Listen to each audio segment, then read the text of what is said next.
a story from a brother Andrew, interviewed by Shanti, a story called Saved by a Picture.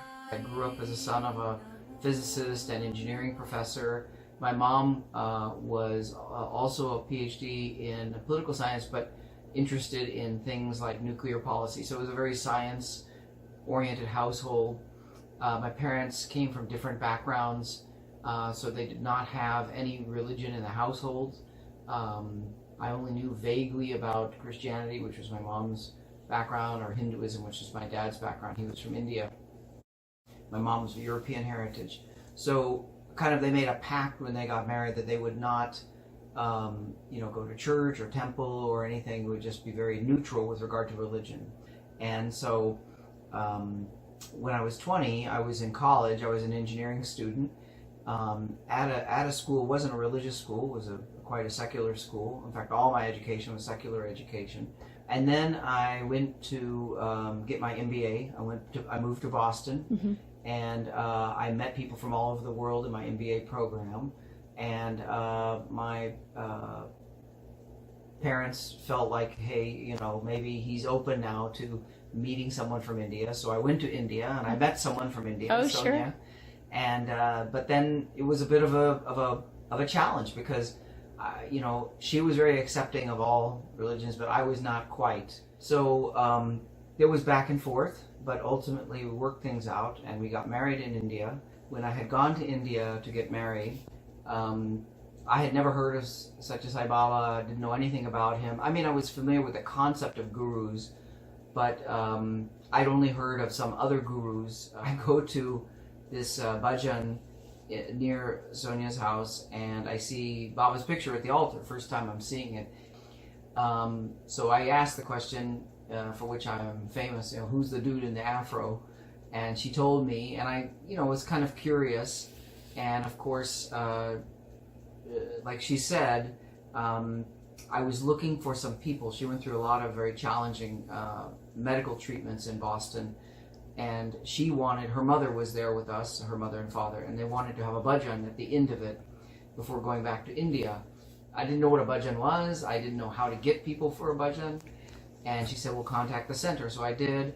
And almost like immediately, the head of the center said, we'll send people over to your house on Thursday and, we'll sing a bhajan. And I mean, I thought maybe 3 or 4 people might come, a few people with instruments and sing, but there were over 30 people come. I didn't know any of them. Wow. They were total strangers.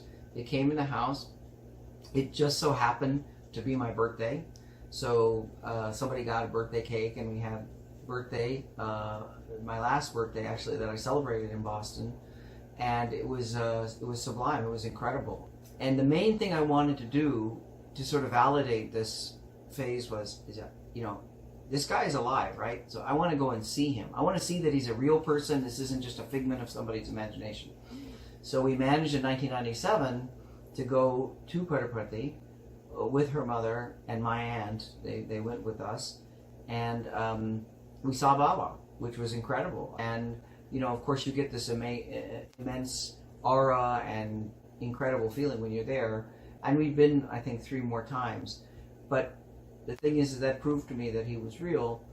And I thought to myself very often that this is just what they describe in the book of Acts in the New Testament.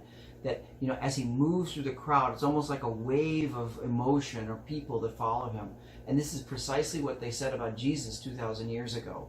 He had this magnetic effect on the crowds. I do have a Baba story I can share with you, because I'm a very skeptical, scientific, technological person. I mean, I run IT for a company now, and so I'm not, when people talk about miracles and materializations and things, I'm quite reserved. I have to see it to believe it, just like Thomas with Jesus. He had to see the resurrected Jesus to Sure. believe it. So I need evidence. So in any case, one time we went on a shopping trip.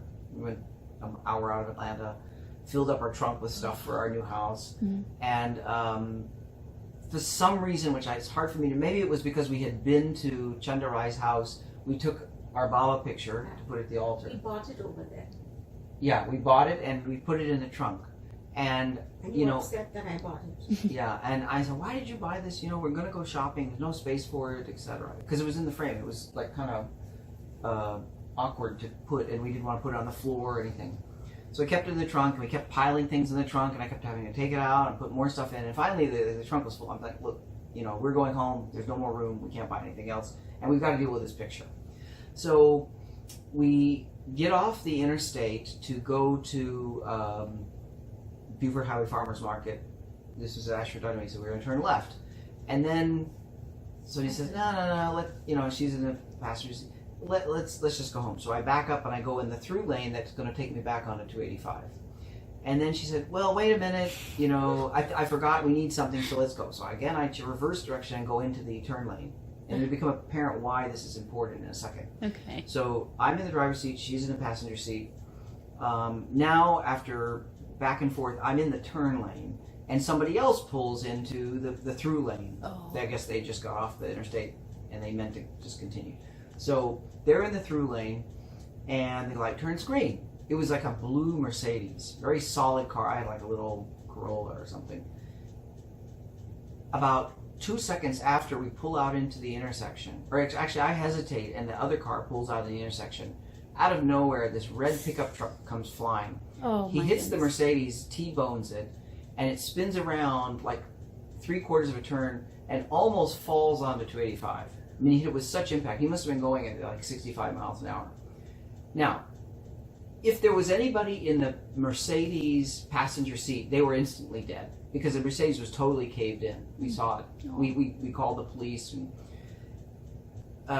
so if I had stayed in that through lane, she wouldn't be here for sure. Saidam. For sure. Wow. So then, it was some 19-year-old kid who came flying, thought he could make the light, didn't make it. The woman in the Mercedes was a nurse, and she was, of course, very shaken up, but wasn't bleeding. As far as I could tell, there was nothing broken. She seemed in decent shape. She was intact.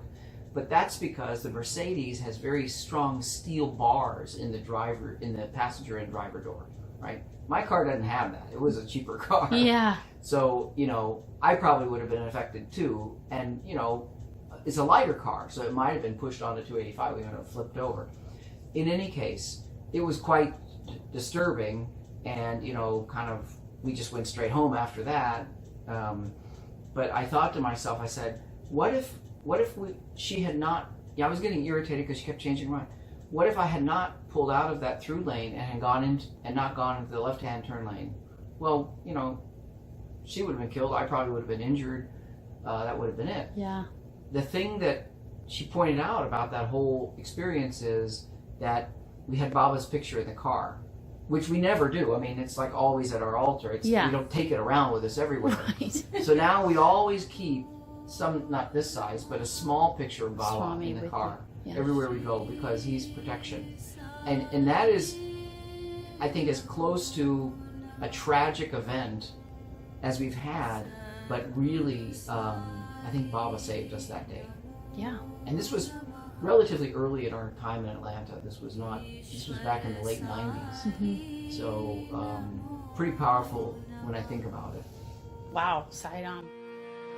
Om Sai Namo Namah Shri Sai Namo Namah Sadguru Sai Namo Namah Ishwara Sai Namo